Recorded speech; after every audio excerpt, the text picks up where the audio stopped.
Donc, voilà, je crois qu'on peut passer. C'est un travail qui a été fait avec le concours de beaucoup de membres du CEPIDC et bien sûr sur les mois qui viennent, l'ensemble du CEPIDC va être impliqué sur ce sujet et je les remercie déjà fortement. Donc bon voilà, le plan pourquoi mesurer la mortalité, ça paraît évident, mais je vais expliciter un petit peu les enjeux derrière cette mesure et ensuite comment la mesurer, puis les initiatives en cours. On peut passer. Alors, pourquoi mesurer la mortalité? Je pense que beaucoup d'entre vous ont vu ce type de schéma, de graphique, y compris, je crois, la semaine dernière. Et c'est des graphiques donc, qui rivalisent l'imagination pour représenter ça au mieux. Là, par exemple, on voit l'évolution du nombre de décès dans un certain nombre de pays depuis que 100 décès ont été observés dans ces pays pour se ramener à un top départ de déclenchement d'épidémie en termes de décès. Donc on peut voir des grandes tendances, certainement, et des différences suffisantes entre les pays pour, à la fois dans les tendances et dans les niveaux, pour imaginer qu'il se passe des choses assez différentes d'un pays à l'autre. À noter aussi qu'il est très fréquent là, de représenter ça sous forme de cumul, ce qui est lisse en quelque sorte les courbes ne permettent pas forcément de voir la dynamique à l'instant présent, à la date la plus récente. Mais à l'inverse, on le voit pour la France par exemple, avec une courbe qui est un petit peu chaotique. On lisse en partie des possibles évolutions de la définition dans la mesure. Voilà, on peut passer au suivant. Alors, pourquoi mesurer la mortalité? Je l'ai dit, c'est évident, c'est une métrique qui parle à tout le monde, c'est une métrique universelle de mesure d'impact en population, et on le voit avec le fait que les médias en font leur titre quotidien très visible. C'est une façon d'alerter la population sur la gravité de la situation, et in fine, je pense que c'est aussi ce qui permet de faire adhérer la population à des mesures fortes comme les mesures de confinement. Donc ça a un intérêt, mais c'est clair que n'importe quelle problématique sanitaire est souvent synthétisée au niveau de la population générale par une mesure en termes de nombre de décès. Alors c'est aussi universel et donc ça permet des comparaisons internationales en minimisant les différentiels de mesures. Alors je me permets une petite remarque sur la question de qu'est-ce qui est acceptable, inacceptable en termes de nombre de décès. On voit en tout cas que c'est souvent lié évidemment au volume, le nombre de décès globalement, mais aussi à la notion d'émergence ou d'inconnu qui entoure les raisons de ces décès. Parce que par exemple, on constate qu'il peut y avoir des années avec 15 000 décès assez régulièrement dus à la grippe saisonnière. On en parle certes, mais relativement peu. Une année comme la canicule de 2003 qui aussi a été suivie d'environ 15 000 décès, a par contre fait énormément de bruit, entre autres parce que c'était nouveau et assez peu récurrent. Un indicateur considéré fiable, certes, je l'ai dit, ça permet de mesurer les grandes tendances, et clairement les écarts entre les pays sont certainement dus à des réalités. Néanmoins, c'est mon rôle de m'interroger sur la méthode de recueil qui a pu être spécifique à ces problématiques et quelle couverture de la mortalité on a sur les différents pays concernés. Par exemple, et ça c'est une question sur laquelle je reviendrai, mais l'OMS essaye aujourd'hui de donner des règles sur la distinction entre du Covid avéré, du Covid suspecté, à partir de ce qu'on peut avoir dans des données sur les causes de décès. Et je pense que cette question peut se poser dans un certain nombre de mesures dans les différents pays. Enfin, on parle souvent en nombre de décès, c'est intéressant, certes, c'est parlant pour tout le monde. Évidemment, après, sur une analyse plus de long terme, on pourra s'interroger sur l'impact sur l'espérance de vie, parce qu'au final, tout le monde meurt, hein, vous êtes au courant, donc la question est de savoir souvent de combien d'années finalement on a perdu en raison de cette crise. Donc voilà, la métrique, je pense qu'on y reviendra dans un second temps lorsqu'on aura toutes les données, mais la métrique à l'échelle populationnelle évidemment, à l'échelle de l'espérance de vie, ça aura tout son sens. On peut passer au suivant. Alors, il y a aussi une question, c'est qu'on voit, c'est la société de l'information, mais on voit qu'on obtient des données quotidiennes. Est-ce que ça a du sens? Oui, dans la mesure où l'évolution de la situation est très rapide. On l'a vu notamment au déclenchement de la crise, où il était important de savoir assez rapidement comment la population réagissait. Est-ce que le système de soins permettait de juguler l'état d'avancée de l'épidémie ou pas? Et on a vu qu'il y avait des grosses différences d'un pays à l'autre. Mais c'est vrai que les décès surviennent en moyenne 18 jours après infection. Donc, en quelque sorte, l'évolution quotidienne, c'est aujourd'hui surtout le reflet d'une évolution déjà ancienne de l'incidence, ancienne dans la temporalité qui est la nôtre actuelle d'un jour sur l'autre. Donc, ça, néanmoins, l'évolution de la mortalité quotidienne permettrait, enfin déjà en début de crise, je l'ai dit, de voir si un effet brutal du traitement, ou en tout cas de la prise en charge des patients, soit négatif si on se rend compte qu'il y a un engorgement des soins et qu'on n'arrive plus à prendre en charge les nouveaux patients, et donc qui peut faire exploser le nombre de décès. Ça, c'est clairement la crainte et la volonté d'étalement de la crise qui est associée à cette crainte. Ou éventuellement un effet positif si un traitement s'avérait efficace, de vérifier rapidement si en population générale on peut vraiment identifier cette efficacité. Donc, je trouve que c'est relativement justifié d'avoir des données très rapidement, mais évidemment, il faut garder en tête que le périmètre doit être maîtrisé. Voilà, suivant. Alors, et puis, au-delà d'une mesure plutôt sanitaire, il y a évidemment la question de la recherche sur la mortalité. L'importance des projections, de la modélisation, des simulations sous hypothèse, avec souvent un besoin de s'aligner sur des données réelles pour voir si les modèles qui sont en cours tiennent la route. Alors c'est beaucoup fait sur plutôt l'incidence que sur la mortalité, notamment parce qu'on a des difficultés d'estimation du paramètre de la létalité qui engendre des limites sur l'approche écologique. La comparaison des niveaux de létalité selon les pays peut être problématique. Du fait que les dénominateurs sont peu comparables en fonction de la quantité de tests qui peuvent être faits entre les populations. On en a beaucoup parlé. Voilà, on voit Belgique, Italie, Royaume-Uni, France avec des très hauts niveaux, d'autres pays avec des niveaux inférieurs et voire très faibles avec des niveaux de tests qui peuvent être très différents et qui peuvent impacter évidemment ces mesures. Voilà, suivant.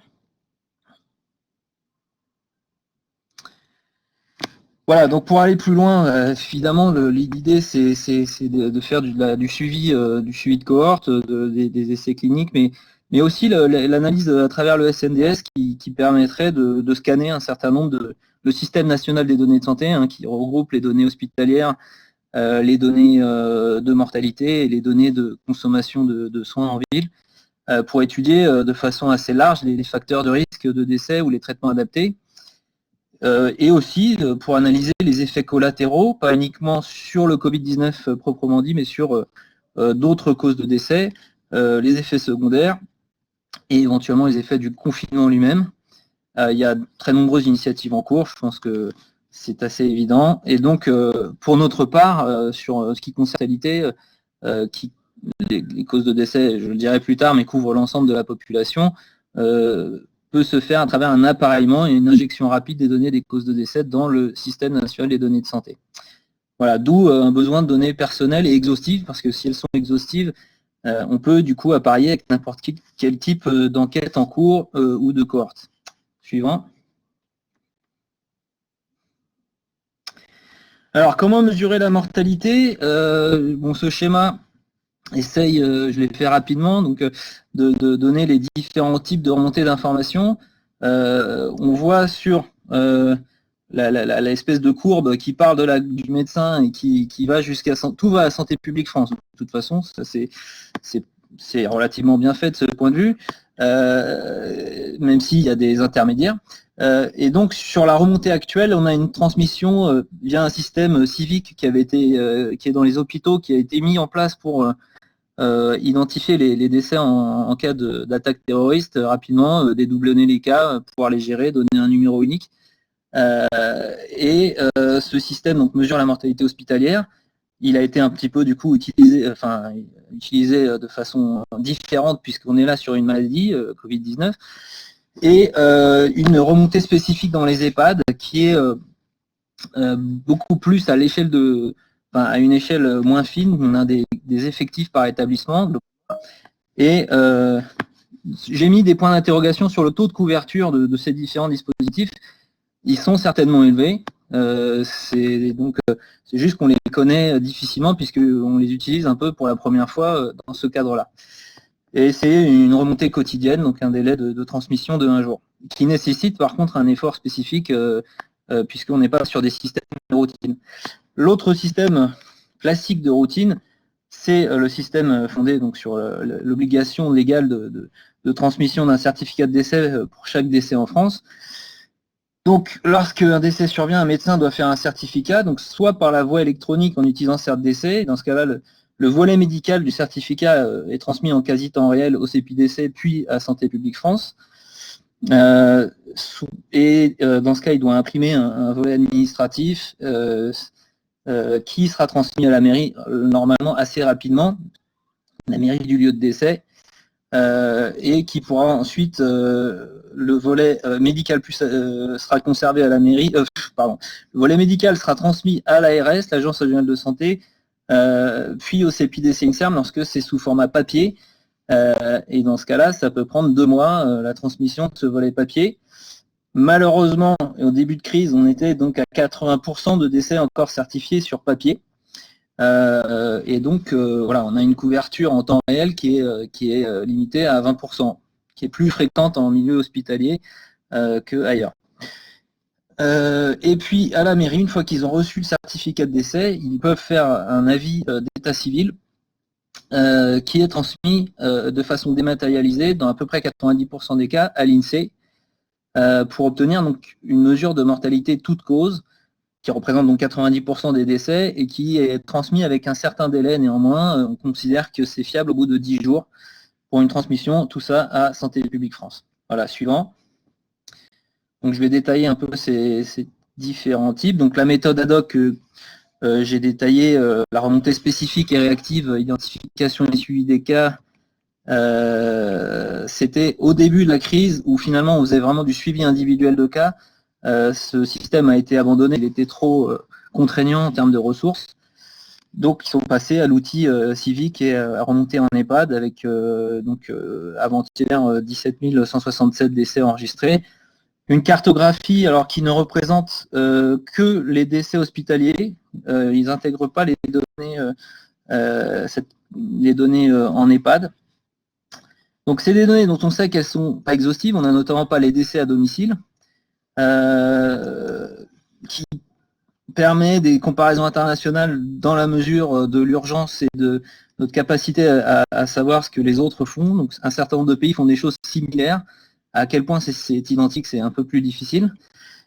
Par contre, on n'a pas de données sur je dirais, le niveau de confiance qu'on peut avoir dans le rôle du Covid-19 sur ces décès. On n'a pas les comorbidités, notamment, associées à ces décès. Et on a des données plutôt agrégées qui ne permettent pas de faire des chaînages, puisqu'on a essentiellement, et au mieux, l'âge et le sexe, mais assez peu d'informations par ailleurs. Voilà, on peut continuer. L'autre moyen, donc, c'est par la mortalité toute cause, par des méthodes économétriques, en utilisant les données d'état civil qui par remontée électronique. Voilà, l'INSEE met en ligne assez rapidement, au bout d'une semaine, enfin au bout de toutes les semaines en tout cas, les données issues de l'état civil. On voit donc sur cette courbe assez facilement qu'effectivement, durant l'année 2020, la courbe commence sérieusement à croître à partir du 21 mars, tandis que les années précédentes, sur les mêmes périodes, on a plutôt une baisse de la mortalité sur la fin de l'hiver. Donc c'est évidemment lié à la crise du Covid-19. Bon, mais on peut passer à la slide suivante. Mais voilà, on est dans une difficulté sur la remontée de cette information parce que l'INSEE a demandé aux mairies de passer plus rapidement à un déploiement de la remontée électronique. Donc, il existe des modèles qui sont plus, disons, fondés sur une méthodologie de comparaison du nombre total de décès observés O à un nombre attendu E, en maîtrisant le périmètre des communes qui transmettent à périmètre constant. Donc 80% de la mortalité, ça permet du coup un calcul fin et il y a eu une modélisation permettant de prendre en compte les variations dues à des épidémies saisonnières notamment, pour pouvoir comparer sur une baseline commune, donc le modèle Euromomo qui permet de faire ça. On a plus 15% en semaine 12, bon, il y a eu des mises à jour, mais vous voyez qu'on voit bien sur ce graphique que les années précédentes, on a évidemment sur des périodes plus au milieu de l'hiver, des hausses de mortalité certaines années, et des années où on a une mortalité qui est très proche de l'attendue. Donc régulièrement des excès de mortalité relativement importants, même si celui du Covid-19 va être nettement plus important. Alors le problème, c'est que sur ces données toutes causes, la séparation de l'effet spécifique Covid-19 est un peu plus difficile. On a possiblement un effet indirect si l'offre médicale est engorgée et que d'autres causes de décès sont impactées. Et puis possiblement un effet confinement spécifique également. Suivant. Mais voilà, ça permet quand même de faire des comparaisons internationales puisque ce modèle est appliqué dans un certain nombre de pays européens. On voit quels sont les pays les plus touchés a priori aujourd'hui. Suivant. Voilà, donc j'arrive sur le certificat médical de décès, une obligation légale. Voilà, le modèle international est tel qu'il est transcrit sur l'application de certification électronique. On a mis une petite variante puisque on a demandé aux médecins de mettre des termes relativement standards pour une infection confirmée à Covid-19 ou une infection suspectée à Covid-19. Et on identifie, nous, aujourd'hui, les cas par requête sur les termes, par passage successif sur les décès enregistrés et amélioration de ces requêtes qui identifient des termes spécifiques qui traceraient le Covid-19. Suivant. Alors, qu'est-ce qui se passe? On voit ici les effectifs par autre cause que ceux mentionnant le Covid-19 et les effectifs qui mentionnent le Covid-19 avec la montée du nombre de décès par Covid-19. On arrive autour de la semaine entre le 2 et le 9 avril à avoir un nombre de décès avec Covid-19 qui est à peu près identique au nombre de décès autre cause. Donc on a environ 50% des décès qui sont avec mention de Covid-19. Et on sent qu'on commence à sortir un peu de la crise puisque on a une baisse des effectifs Covid-19 alors que les effectifs autres causes restent à un niveau constant. Suivant. Voilà, on peut aussi faire des représentations graphiques là-dessus et elles sont relativement plausibles en ce qui concerne la part de Covid-19 dans la mortalité. Suivant. Bon, je vais passer rapidement là-dessus. On a comparé par département entre les données qui sont affichées par Santé publique France et CERT décès. Et pour tous les départements, en fait, on est quasiment tous, on observe moins de décès que le compte-rendu quotidien qui est fait aujourd'hui. Suivant.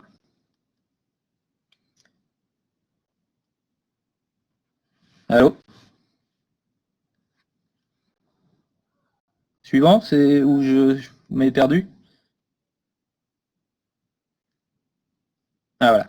Donc les initiatives en cours, c'est en premier lieu, compte tenu du fait qu'on avait une faible couverture, demander un déploiement rapide de la certification électronique pour avoir ces informations le plus vite possible.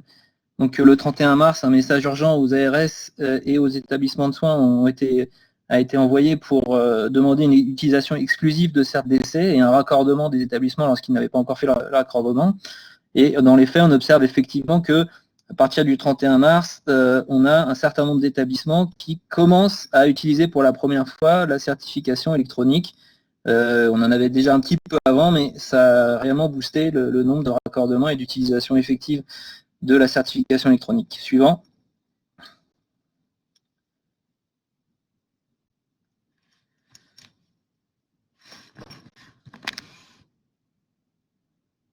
Allô.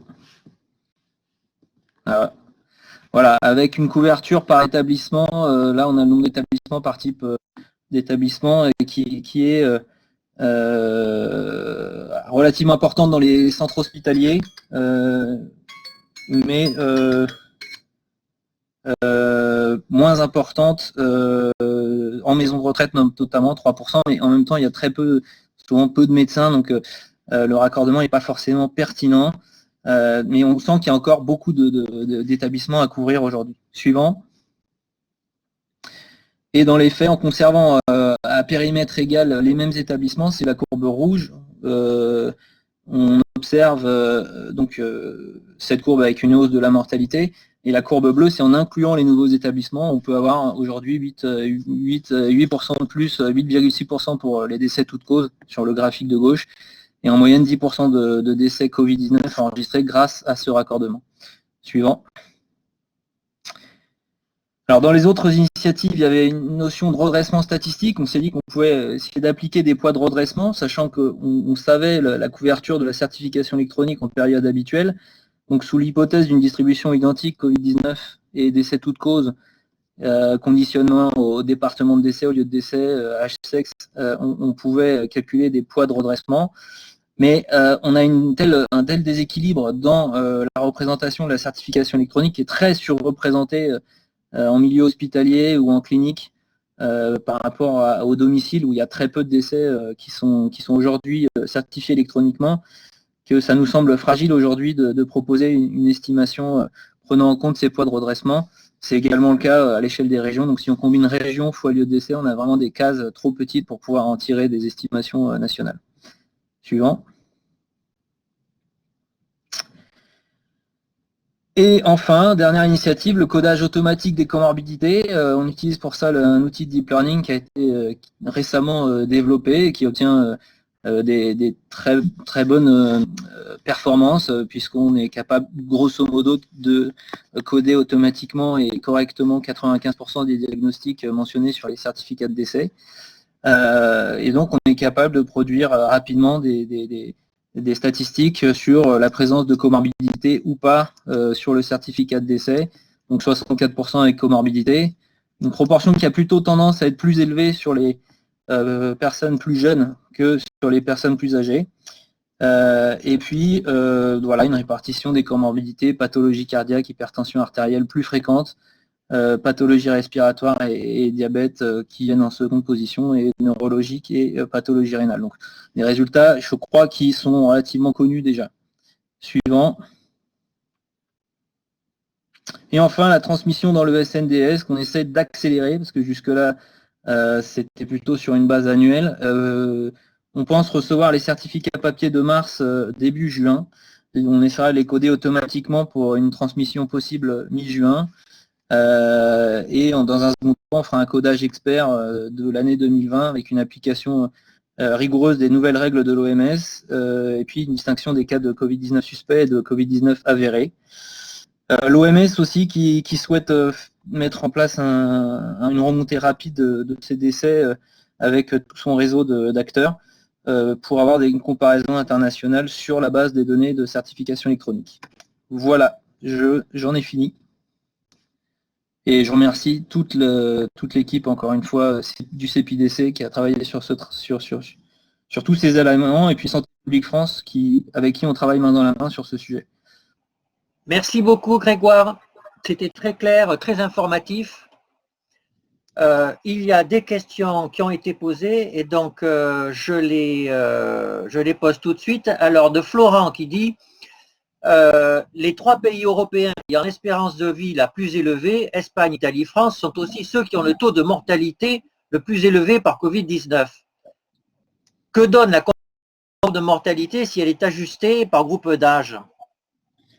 Alors, la question de l'âge, j'ai vu dans les présentations précédentes la surreprésentation des décès masculins, ou des cas graves, pardon. Donc, on peut imaginer que les décès suivent la même courbe. Ça, c'est un premier point, c'est que donc nous, on a plutôt globalement un nombre de décès masculins et féminins qui est plus équilibré, en tout cas, mais les les taux de mortalité, du coup, quand c'est équilibré, surtout aux âges élevés, ça veut dire que les taux de mortalité sont plus élevés chez les hommes que chez les femmes. Ça, c'est un premier point. Et un deuxième point, c'est que pour comparer entre les pays les taux de létalité, on va dire, selon qu'on soit homme ou femme, il nous faut aussi des données d'incidence des cas par âge et sexe qui soient dans la mesure du possible comparables. Je tiens aussi à préciser que les décès en France, et sans doute dans pas mal d'autres pays, sont beaucoup plus hospitaliers chez les hommes que chez les femmes, parce que les personnes âgées, pour celles qui sont en maison de retraite, sont beaucoup plus fréquemment des femmes que des hommes. Donc, ne travailler que sur des données hospitalières peut biaiser les résultats, il faut en avoir conscience. Donc là, il y a tout un travail à faire. Voilà, j'ai été un peu long, mais j'espère que c'était clair. Non, c'est très pertinent. C'est très pertinent. Yacine qui dit quid de l'interprétation du verbatim et par conséquent du codage pour l'attribution au Covid-19 de la cause principale de décès. Alors, je crois qu'on a parlé, hein, donc il y a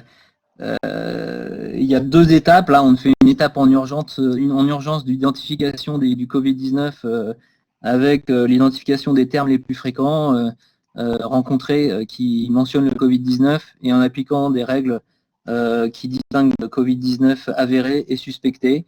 Et ensuite, on va faire intervenir les experts codeurs cas par cas pour définir ces règles, enfin les appliquer de façon beaucoup plus systématique et en prenant en compte. Alors, je crois que la règle de décision, c'est entre autres d'appliquer des règles communes un peu similaires au codage de la grippe, typiquement.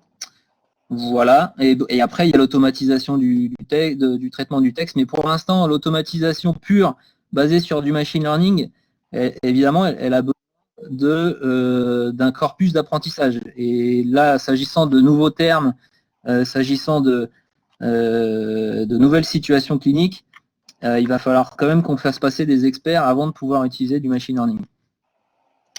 Deux dernières questions. Alors Alain qui demande comparer le nombre de décès aux US à chaque pays d'Europe, où forcément il y a plus d'habitants aux US, est-ce que ça a du sens? Est-ce qu'il faudrait exprimer en pourcentage? Ouais, bon là on revient sur le sujet du taux de mortalité ou de létalité selon qui va, oui, ça a quand même du sens de travailler sur le taux de létalité en tout cas, mais qui nécessite d'avoir des nombres de cas similaires. Donc non, comparer les effectifs de décès, c'est vrai que c'est pas une évidence. Alors après, on l'a vu hein, sur la Chine, ils ont des effectifs de décès annoncés en tout cas qui sont très faibles, ce qui dans une situation explosive et exponentielle a un sens quand même. Si on est sur une zone géographique où on pense qu'il y a des échanges interhumains importants. Voilà, donc c'est un peu une combinaison, mais je pense que si c'est sur la létalité, c'est clair que ça n'a pas tellement de sens de regarder le nombre de décès total. Alors, ça a permis de répondre à la question de Rodrigo Passage. Laurence qui dit quid des Bouches-du-Rhône, as-tu des informations sur la mortalité? Alors, il me semble que l'INSEE a eu un problème de remontée des données d'état civil dans les Bouches-du-Rhône, qui est en passe de se régler. Donc voilà. Ah oui, non, la question c'est pas ça. Pardon, c'est est-ce que non, je suis pas rentré dans encore de ce niveau d'analyse de savoir si s'il y avait un effet éventuel Bouches-du-Rhône sur la mortalité. Mais j'en profite pour dire que de façon assez presque intéressante, en tout cas, ils avaient aussi une difficulté à remonter les données de mortalité toute cause parallèlement. Alors, juste la dernière de Nicolas, 26% de femmes, 74% d'hommes observés par Sophie à l'hôpital, mais ça serait ramené à combien avec les décès de femmes en EHPAD? Bon, difficile de répondre, j'imagine, mais c'est intéressant. Ouais.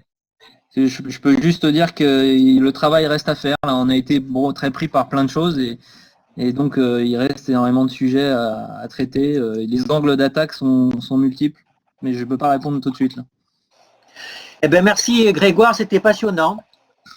De rien. Merci à vous. Bon courage pour la suite. Merci.